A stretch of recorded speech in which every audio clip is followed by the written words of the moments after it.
Alhamdulillahirabbil alamin wa bihi nasta'in ala umuri din. Wassalatu wassalamu ala asyrafil anbiya'i wal mursalin nabiyina Muhammadin wa ala alihi wa sahbihi ajma'in. Rabbi shrah li sadri wa yassir li amri wa hlul 'uqdatam min lisani yafqahu qawli. Amma ba'du. Ya Allah, pertama yang paling utama tidak lupa, tidak bosan-bosan kita bersyukur kepada Allah Subhanahu wa taala atas segala nikmat yang telah Allah limpahkan pada kita semua, terlebih nikmat iman, nikmat Islam, nikmat kesehatan, dan begitu banyak nikmat yang Allah berikan, bahkan nikmat yang tidak kita minta.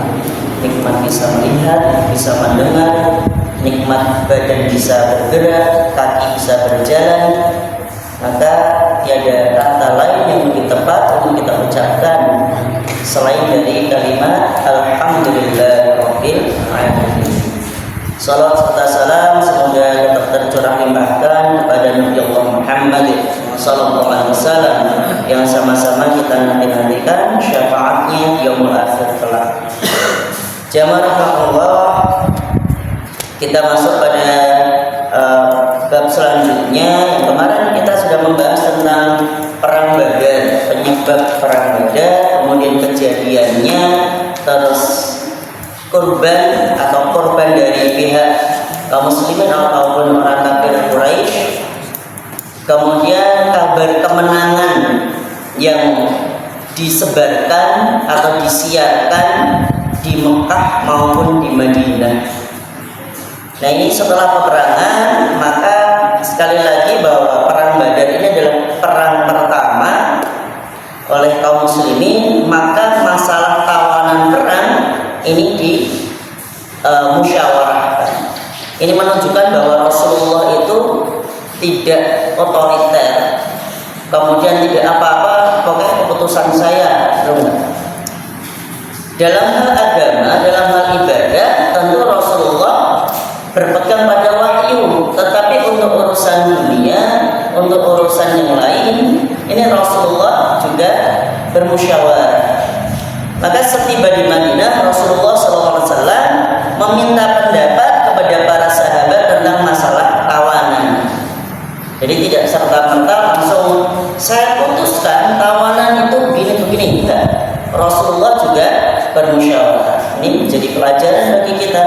Seorang pemimpin juga mau menerima usulan masukan dari bawahan. Ketika berkeluarga juga seperti itu. Nama rumah tangga itu ada suami istri, maka untuk urusan anak ya rembukan. Nah, Rasulullah meminta pendapat dari para sahabat. Di antaranya ini yang paling banyak ya, pendapat yang paling masyhur. Ada dua pendapat dari Abu Bakar dan Umar bin Khattab radhiyallahu anhu. Yang pertama, pendapat dari Abu Bakar As-Siddiq radhiyallahu anhu berkata, "Wahai Rasulullah, mereka itu masih keluarga, paman, kerabat atau teman sendiri. Menurut pendapatku, sebaiknya meminta tebusan dari mereka, agar tebusan yang kita ambil dari mereka ini dapat mengokohkan kedudukan kita dalam menghadapi orang-orang kafir, dan siapa tahu Allah memberikan petunjuk pada mereka sehingga mereka menjadi pendukung bagi kita." Artinya mereka mendapatkan hidayah. Jadi pendapat Umar, pendapat Abu Bakar As-Siddiq radhiyallahu anhu adalah meminta tebusan. Siapa tahu dengan dibebaskan ini mereka mendapatkan hidayah. Kira-kira pendapatnya bagus tidak? Visioner, kan?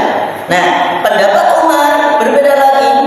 Lalu bagaimana pendapat Wahai putra Al-Khattab? Tanya Rasulullah SAW.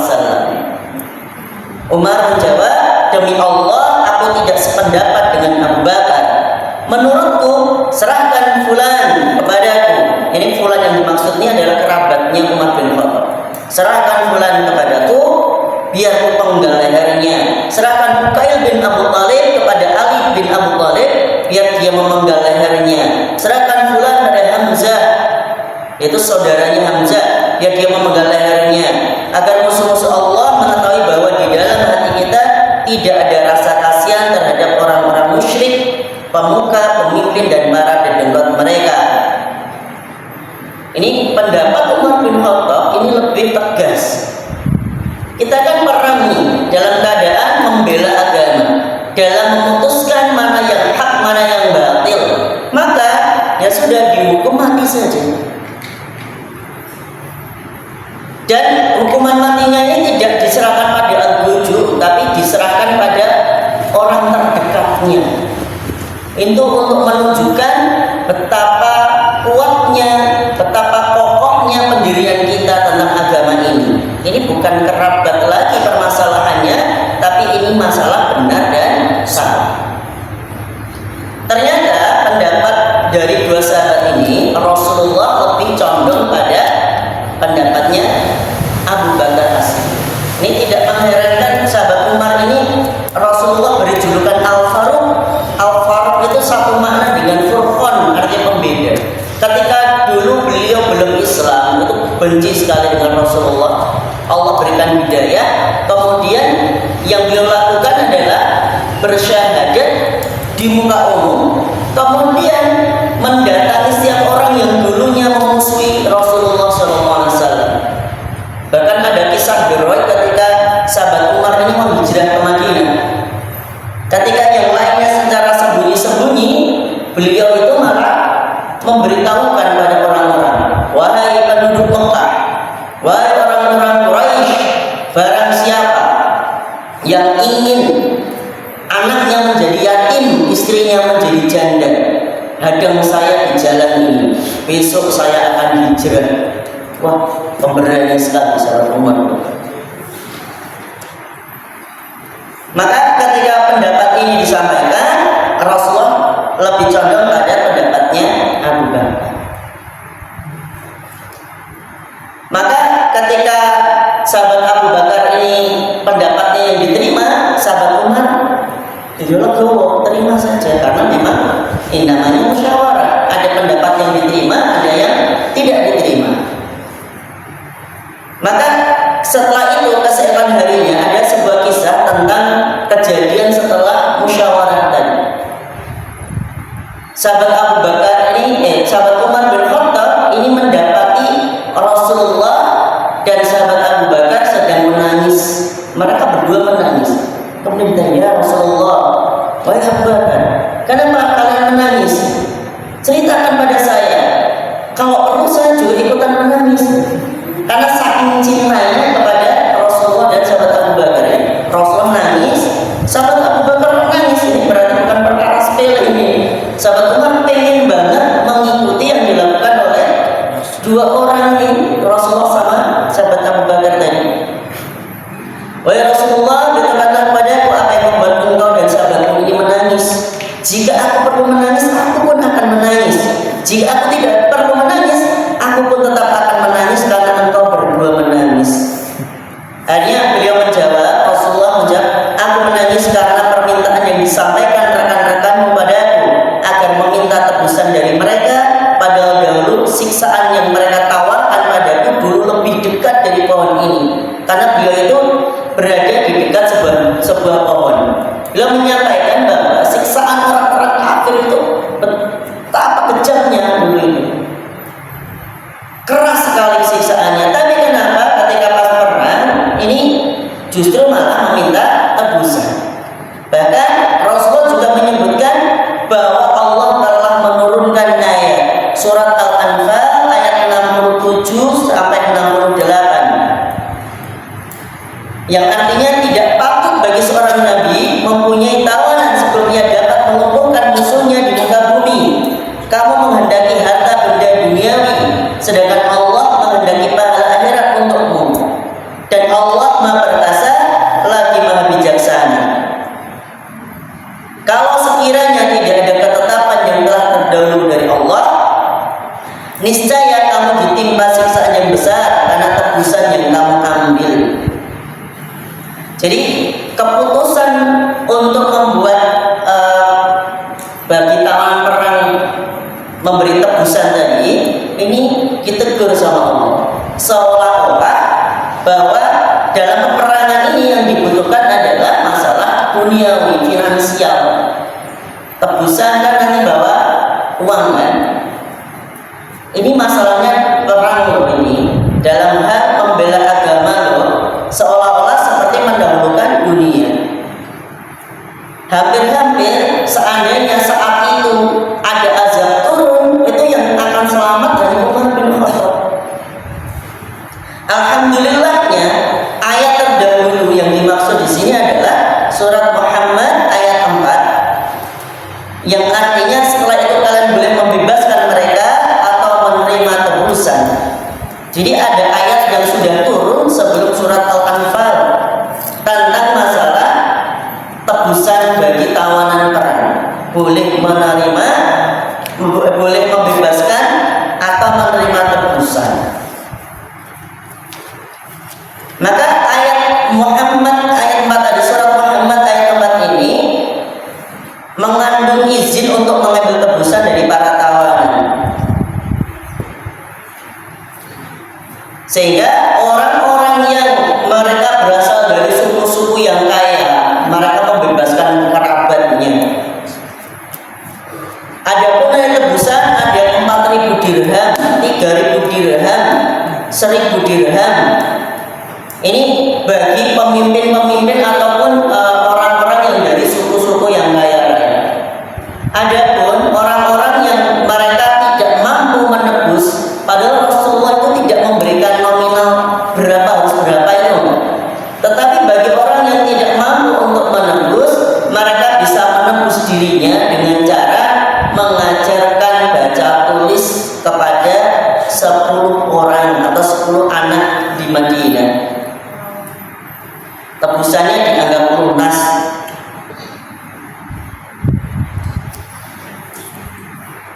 Beliau membebaskannya tanpa tebusan sama sekali. Itu ada beberapa orang. Yang pertama Al-Muqallib bin Hamqa, Saifi bin Abu Rifa'ah, dan Abu Azza al-Jumani.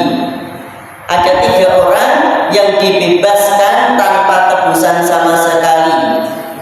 Al-Muqallib bin Hamqa, Saifi bin Abu Rifa'ah, dan Abu Azza al-Jumani. Ini diantaranya mereka beralasan bahwa mereka itu punya keluarga yang banyak, anak-anaknya perempuan semua, tidak ada yang melindungi di rumah.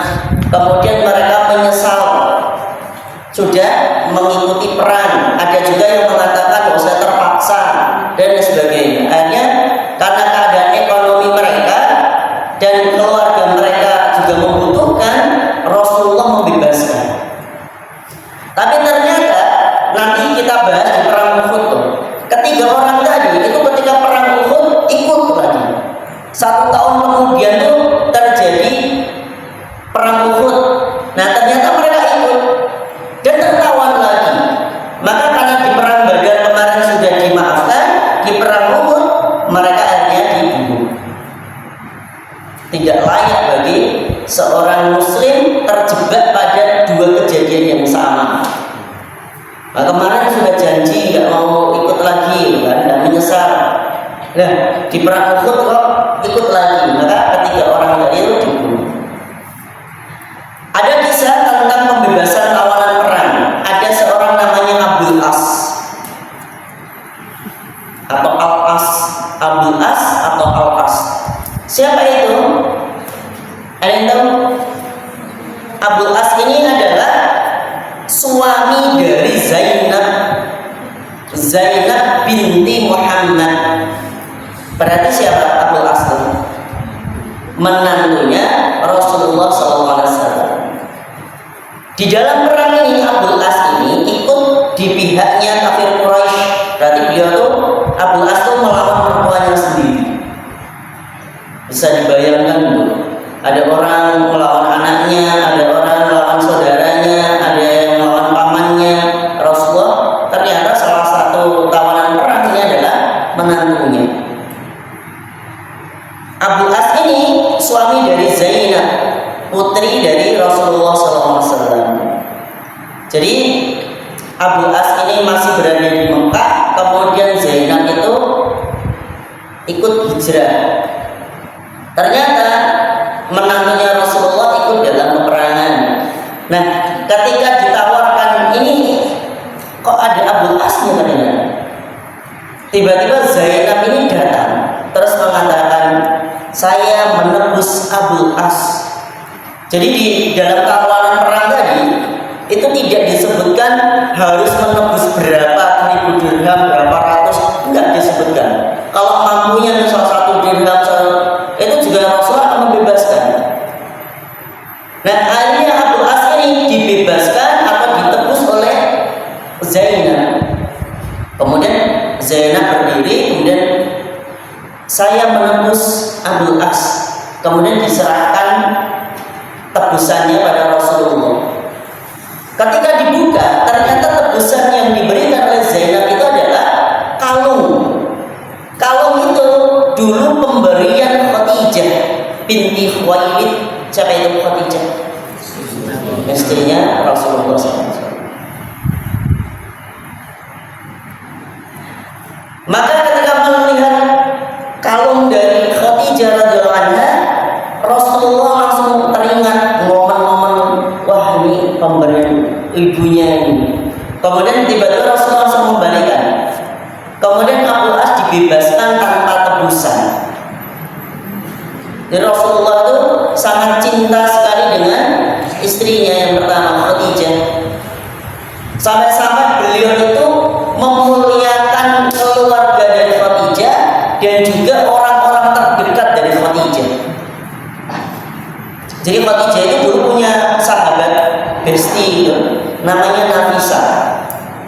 Nafisa ini ketika Rasulullah sudah hijrah ke Madinah, beliau juga ikut hijrah.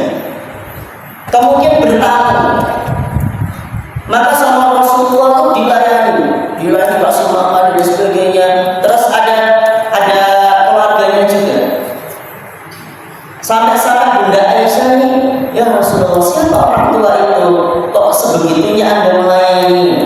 Maka Rasulullah menyebutkan bahwa itu keluarganya Khadijah dan sahabatnya.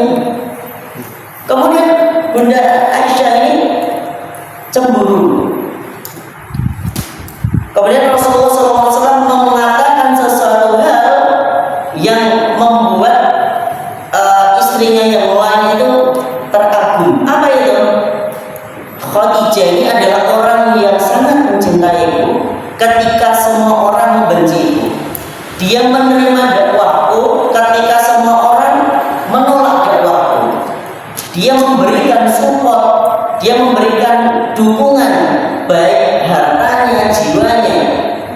Bahkan Khadijah juga melahirkan putra-putri dari Rasulullah SAW. Makanya kenapa Rasulullah sangat mencintai Bunda Khadijah. Maka ketika Zainab tadi memberikan emas yang dulunya dari ibunya, beliau langsung teringat tentang istrinya, sehingga dibebaskan.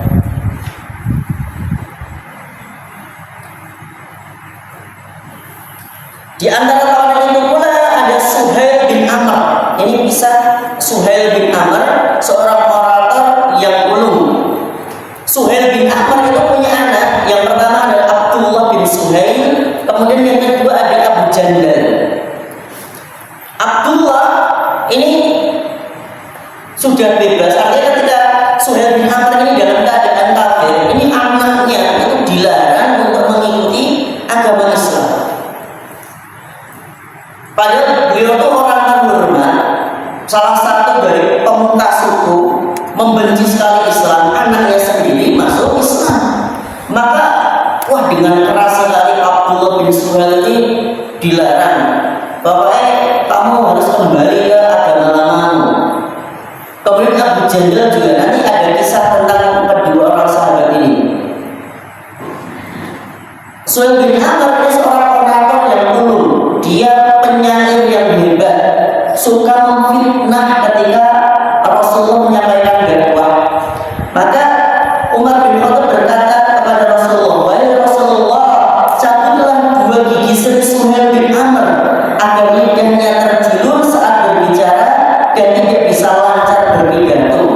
dimanapun dia berada untuk memusuhimu. Tapi ternyata Rasulullah SAW itu menolak. Beliau mengatakan, wahai Umar, Suhail bin Amr ini kelak akan menolong agama Allah. Dan ternyata benar, Suhail bin Amr ini akhirnya beliau masuk Islam ketika Fathul Mekah. Ketika pembebasan kota Mekah, Suhail bin Amr ini termasuk yang masuk dalam agama Islam. Kemudian Suhail bin Amr ini mempelajari agama Islam dengan tekun sampai akhirnya Rasulullah SAW wafat. Ketika Rasulullah wafat, yang terjadi adalah banyak sekali suku-suku yang tadinya mereka masuk Islam itu keluar dari agama Islam. Bahkan orang-orang Mekah ini kembali kepada memori awal. Dulu kan kita memusuhi agama Islam nih. Kita kemarin mulia loh, kekuatan kita besar loh. Akhirnya orang-orang Mekah itu hampir keluar dari agama Islam karena wafatnya Rasulullah SAW. Tiba-tiba Suhail bin Amr itu langsung naik ke atas mimbar dan mengatakan kepada orang-orang Mekah, apakah kalian mau kembali ke masa jahiliyah? Apakah kalian mau kembali ke menyembah patung? Dinasihati, kemudian disampaikan tentang mulianya kita dengan agama Islam. Kita itu masa agama Islam sudah mulia, Allah sudah angkat derajat kita, lalu Allah mau turun lagi. Sehingga dari perbuatan Suhail bin Amr inilah, alhamdulillah akhirnya orang-orang Mekah tidak jadi keluar dari agama Islam. Dan ketika kejadian ini berlangsung, sahabat Umar pun teringat, Masya Allah ini juga ya. Ini kayaknya yang disampaikan oleh Rasulullah dulu ketika mau dicabut giginya, tapi beliau melarang. Ternyata benar, Suhail bin Amr ini menolong agama Allah dengan dakwahnya atau dengan naik ke atas mimbar untuk menyampaikan dakwah.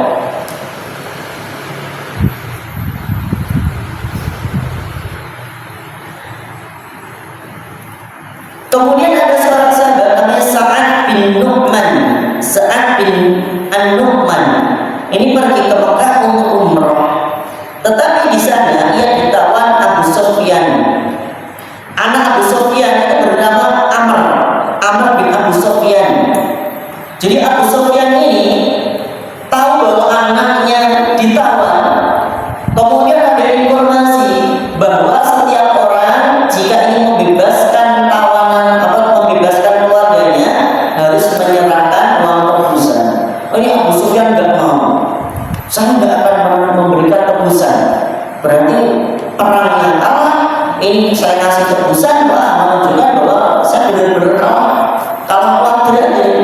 Maka dengan sombongnya Abu Sufyan itu dia tidak mau memberikan tebusan untuk anaknya sendiri. Maka yang beliau lakukan adalah ada seorang sahabat yang bernama Sa'ad bin Nu'man tadi ketika pergi umrah di Mekah ketahuan oleh seorang muslim, maka langsung ditawan. Sehingga Abu Sufyan itu memberikan tawanan kepada kaum muslimin, memberikan tawaran kepada kaum muslimin, bebaskan anak saya, lalu saya juga bebaskan Sa'ad bin Nu'man.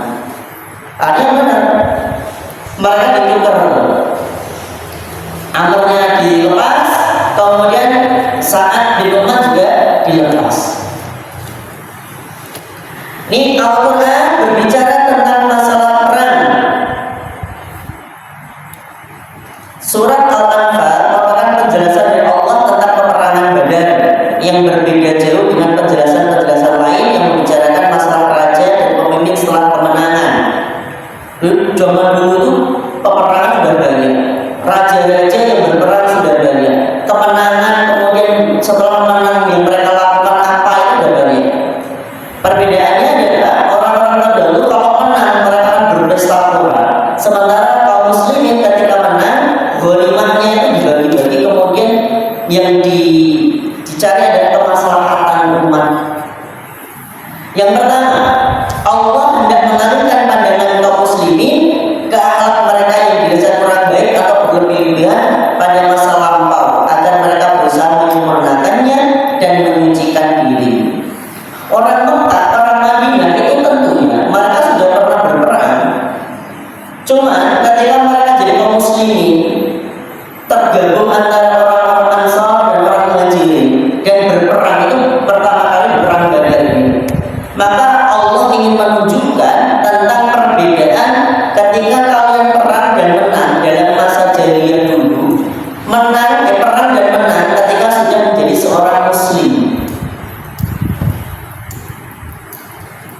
Senang ya boleh, karena yang namanya kemenangan. Cuma yang tidak diperbolehkan adalah berlebih-lebihan dalam kemenangan. Maka yang baik dipertahankan, yang tidak baik contohnya berlebih-lebihan, maka ini yang direm. Kemudian yang kedua, kemenangan ini menjadi nyata karena dukungan dan pertolongan gaib dari Allah bagi kaum muslimin. Allah perlu menyebutkan hal ini agar mereka tidak terkecoh oleh kehebatan dan keberanian diri sendiri, sehingga jiwa mereka tidak tenggelam dalam kesombongan. Jadi dalam surah Al-Anfal itu juga disebutkan Allah mengutus para malaikat untuk membantu pasukan kaum muslimin. Ayatnya disebutkan tentang bala bantuan itu disebutkan. Tujuannya apa? Supaya kaum muslimin itu tidak berbangga. Nih, gue nih 300 orang lawan 1000 menang loh. Maka ketika disebutkan dalam ayat Al-Quran, ternyata bukan kemenangan kita total, tapi ternyata ada pertolongan dari Allah Subhanahu wa Ta'ala, sehingga terhindarlah kaum muslimin dari sikap sombong. Mau sombong gimana? Mau yang ngalahin dengan mereka, tapi Allah yang menolong mereka. Kemudian yang ketiga, Allah menjelaskan tujuan yang mulia dari peperangan yang menegangkan dan banyak memakan korban ini, menunjukkan beberapa sifat dan akhlak kepada mereka yang harus diperhatikan saat perang dan saat mendapat kemenangan. Saat perang, maka berusaha dengan semaksimal mungkin. Prinsip seorang muslim itu adalah ketika mendapati masalah dihadapi, tapi tidak mencari-cari. Ketika ada peperangan mereka menghadapi, tapi ketika tidak ada peperangan kemudian tidak nyari gara-gara supaya perang. Nah,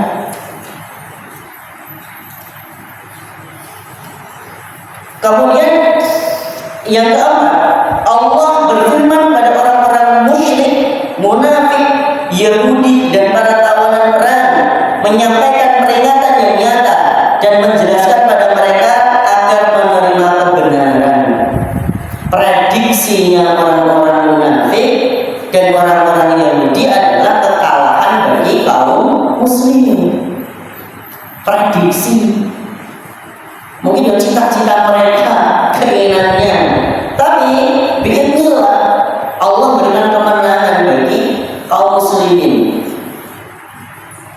Dan supaya mereka menerima kebenaran. Kebenarannya itu ini loh, kemenangan bagi kaum muslimin, bukan kekalahannya kaum muslimin, tapi kemenangannya. Kemudian yang kelima, Allah berfirman pada kaum muslimin tentang masalah harta rampasan dan meletakkan dasar-dasar masalah ini. Harta rampasan ini diserahkan pada Allah dan Rasulnya. Kemudian Rasul yang membagi, Rasul yang bagi. Jadi ketika terjadinya perang, kemudian ada ghanimah, diambil bagian yang paling besar bukan orang yang ngumpulin. Bagian yang terbesar bukan orang yang ngumpul mundur musuh, tapi nanti bagiannya terserah pada Nabi Muhammad SAW. Ini menunjukkan tentang pembagian ghanimah tadi, itu juga menunjukkan tentang ketaatan. Lah kan saya yang kurang loh, saya yang perang loh ini. Lah kan saya yang ngumpulin loh, lah saya yang di belakang loh melindungi Nabi. Kok saya ketika mereka menampilkan atau mengatakan jasa-jasanya, kemudian berharap bahwa itu mendapatkan bagian paling besar. Ini kayak menunjukkan, kamu perangnya demi ghanimah atau demi Allah? Kalau demi Allah ya sudah, perang nanti ghanimah dikumpulkan pada Nabi, dibagi sama Rasulullah SAW. Adil itu harus sama. Adil itu harus sama atau tidak? Tidak, adil itu tidak harus sama. Ada orang punya anak SD, SMP, SMA, mengasih uang saku pada anak-anak mereka, itu adil. Tapi tidak harus sama. Mungkin yang SD dikasih 5.000 dan cukup. Nanti yang SMP 10.000, yang SMA 15, nanti bensin. Nah, kok 15 nanti bisa untuk bensin dan jajannya malah lebih banyak. Loh kok nggak sama ini? Disamakan nanti malah jadi tidak adil. Jadi adil itu tidak harus sama. Kemudian yang keenam, Allah menjelaskan dan menetapkan aturan-aturan saat perang dan damai. Makanya dalam kaidah fikih itu orang kafir, orang yang kafir itu bukan bahasa kasar. Kafir itu artinya menutup diri. Ibaratnya kayak gini, ketika Rasul menyampaikan dakwah, kemudian disampaikan, Anda mau menerima dakwah enggak? Mau nggak mengakui Allah sebagai Tuhan? Mau mengakui bahwa saya ada utusan? Oh iya, berarti Islam. Ketika disampaikan, kamu mau nggak mengakui Allah sebagai Tuhan dan saya sebagai utusannya? Oh enggak, saya menutup diri dari itu. Maka Rasul menyebut orang tadi kafir, menutup diri, nggak mau menerima. Jadi bukan kasar, kafir itu bukan kasar. Kemudian kalau seandainya menerima sebagian, menolak sebagian, maka itu juga tetap dianggap kafir, menutup diri. Mau nggak menerima Allah sebagai Tuhan? Oh iya. Mau nggak mengakui saya adalah utusannya? Bentar, kayaknya bikin dulu deh. Oh enggak. Pak, menerima satu bagian, menolak satu bagian yang lain, berarti sudah kafir, sudah menutup diri. Maka ketika orang kafir tadi ada dua, yang pertama kafir zimmi, yang kedua kafir harbi. Kafir zimmi itu adalah orang yang menutup diri, yang menolak, atau orang yang tidak mengakui Allah sebagai Tuhan, tidak mengakui Nabi Muhammad sebagai utusannya, dan dia berlaku baik kepada kita, menjadi warga negara yang baik, kemudian bertetangga baik, nggak bermasalah apa-apa. Itu namanya kafir zimmi. Mereka haram ditumpahkan darahnya, haram, nggak boleh dicelakai, nggak boleh disakiti, nggak boleh didolimi. Bahkan Rasulullah SAW bersabda, barang siapa yang menyakiti kafir zimmi, maka kelak dia akan berseteru denganku di hari akhirat. Sampai segitunya. Nah, kalau ada orang yang berbeda keinginan dengan kita, selama dia baik, kita perlakukan baik gitu. Nah, berbeda dengan yang kedua, kafir harbi. Kafir harbi itu adalah orang yang menolak atau menutup diri dari tidak mau mengakui Allah sebagai Tuhan, Nabi Muhammad sebagai utusannya, tapi menyakiti, melawan, kemudian mereka dalam peperangan. Kalau dalam peperangan itu posisinya berarti apa? Saling bunuh-membunuh, kan? Pilihannya kan cuma dua itu. Kalau nggak dibunuh ya membunuh, bertahan misalnya. Ada 3 pilihan: diserang, menyerang, bertahan. Dan dalam perang, kalau terjadi pembunuhan, itu wajar namanya cukup peperangan. Dan kafir harbi ini darahnya layak atau halal untuk ditumpahkan, karena memang posisinya dalam peperangan. Kafir tadi apa mbak? Ada 2 jenis kafir tadi apa? Apa? Selamat Anda mendapatkan kebahagiaan tertawa. Apa? Sama? Nah, sama bahagia.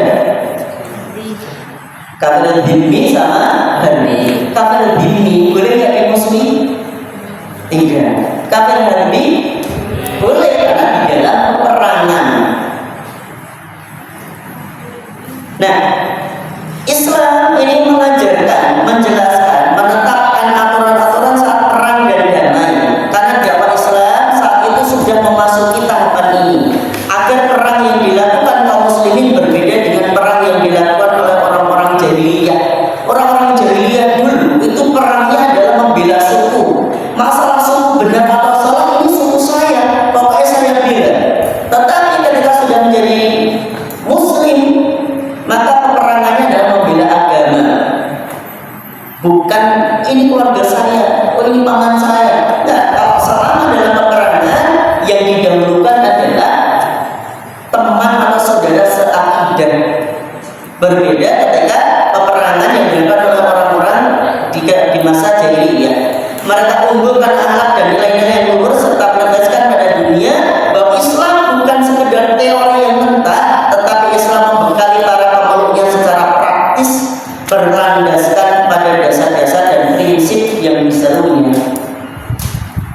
taat pada Allah, taat pada pemimpin. Waktu itu Rasulullah kan, maka perang. Kemudian yang ketujuh, Allah menetapkan beberapa butir undang-undang daulah Islam dengan membuat perbedaan antara kaum muslimin yang menetap di wilayah Islam dan mereka yang menetap di luar wilayah Islam. Pada tahun 2 Hijriah ini turun kewajiban puasa Ramadan. Ketika puasa Ramadan, perang. Wah, berat banget. Nah, kita kan ujian kita apa sih ketika puasa Ramadan? Ya haus, ya lapar, ya capek, ya semua gitu. Masalahnya ketika Rasulullah SAW dan para sahabat ini udah perang atau dan puasa perang lagi, ujiannya lebih berat daripada kita.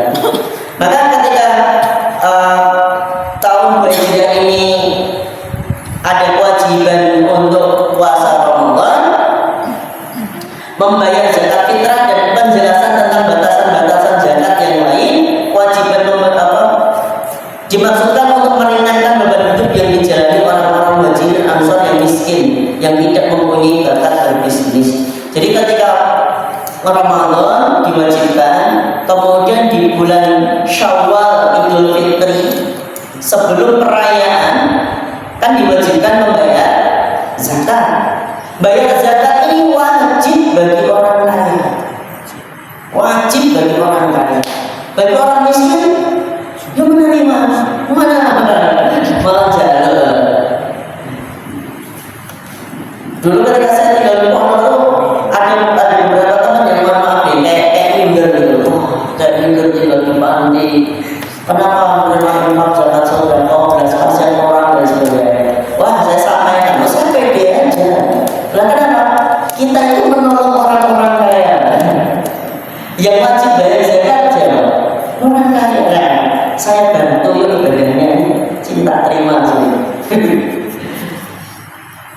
Nah, ketika konsep zakat ini wajib bagi orang yang mampu, ini orang miskinnya menerima zakat. Jadi konsep Islam itu kemaslahatannya dirasa, kemanfaatannya juga dirasakan. Masa perayaan senang-senang ada yang sedih, kan aneh. Yang dirayakan apanya? Makanya perayaan itu adalah yang kaya raya mereka berzakat, membayar zakat fitrah, kemudian ada juga yang zakat mahal hartanya, orang yang miskin menerima, kemudian dibantu. Tapi bukan berarti saya miskin berarti saya tidak wajib zakat. Tapi setelah Anda dizakati, punya kelebihan nggak tuh? Kan ada, maka baru wajib zakat juga. Intinya zakat itu wajib bagi orang kaya. Orang miskin gimana? Dia menerima. Tapi kalau dia mendapatkan, kemudian dia sudah ada nih, maka dia juga berzakat. Maka konsep dalam hari raya tadi itu benar-benar terasa bagi orang yang kaya maupun yang miskin, sama-sama mendapatkan kemuliaan, sama-sama mendapatkan kebahagiaan, sama-sama merasakan kemenangan. Jadi ada momen paling mengesankan dengan perayaan Idul Fitri. Apalagi ini perayaan yang pertama yang dijalani kaum muslimin dalam hidup mereka pada Syawal tahun berapa tadi? Tahun berapa? 2 Hijriah. Setelah mereka perang kemenangan yang gemilang di perang Badar, betapa mengesankan hari raya yang penuh kebahagiaan ini. Setelah Allah menyelamatkan mahkota kemenangan dan keperkasaan pada mereka, betapa mengagumkan sholat Idul Fitri yang mereka tunaikan pada saat itu. Setelah mereka keluar dari rumah dengan menyerukan suara takbir, tahmid dan tauhid, hati mereka dipenuhi kecintaan pada Allah sambil tetap mengharapkan rahmat dan keridhaan-Nya. Jadi sholat Id itu kan bukan di masjid tapi di padang lapang, kan? Di tanah lapang. Kemudian disunahkan untuk bertakbir, tahmid, tahlil. Jadi dulu itu ketika di Mekah orang-orang Muslim ini mereka tertekan, tapi ketika di Madinah perang Badar menang, perayaan sholat Idul Fitri, kemudian sholat Id, kemudian bertakbir, wah mereka bahagianya Masya Allah. Allah mengingatkan mereka tentang semua ini dengan firman surat Al-Anfal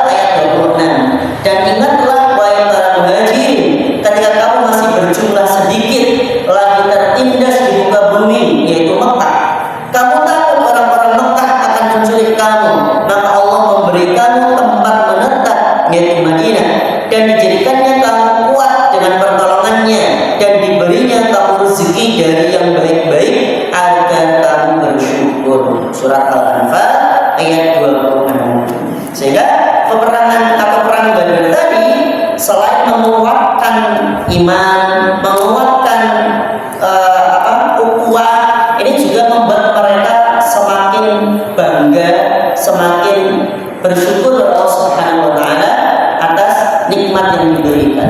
Apalagi setelah turun ayat tadi itu diingatkan, ingat enggak kalau dulu di Mekah tertindas, tersakiti, khawatir diculik, maka Allah berikan kebahagiaan dengan hijrahnya kalian ke Madinah, diberikan kemenangan dan kalian bisa merasakan manisnya iman. Besok insya Allah kita akan membahas perang yang selanjutnya, yaitu perang Uhud